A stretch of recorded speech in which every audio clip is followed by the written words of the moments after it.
Արարատ Միրզոյանին հարգելի ժողովուրդը կհիշի, որ հեռուստացույցը ապառիկով էր գնել։ Ապառիկ էր ձեռք բերել, բայց սկզբից չէին հաստատել։ Հա։ Այսինքն բանկի մոտ ինքը վստահություն չի ներշնչել, հասկանում եք, 18 թվական, ու մի հատ տելևիզոր չեն տվել այս տղային, էլի։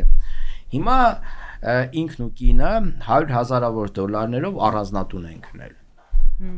Ինչպիսի թռիչք, հասկանում եք։ Հեղափոխական թավշա չակերտավոր իհարկե, թավշա հեղափոխական թռիչք։ Եթե իրենք չլինեին պետական պաշտոնյա, եթե իրենք հանրային ռեսուրսներ չտնօրինեին, հարկատուների փողերը չտնօրինեին, ինձ համար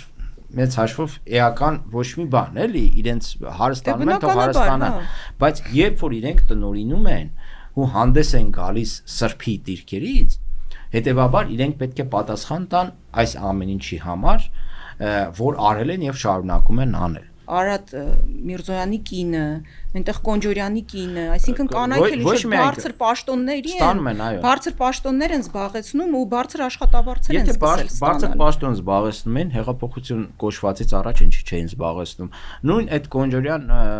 Հայկի պատմությունը։ Հիմա ինչ որ հակակոռուպցիոն այդ կոմիտեն քննում է, էլի այդ բանը, գործը որ շուկայականից էական էժան գնով առանձնատուն է ձեռք բերել։ Այն գնել Սանոսյան կար բան էին սարքում Մոր անունով ինչ որ առանձնատուն էին կառուցում, թոշակառու, հա, ասենք ինչ որ աղբերներով հերը բան ինչ որ առանձնատներ էին կառուցում,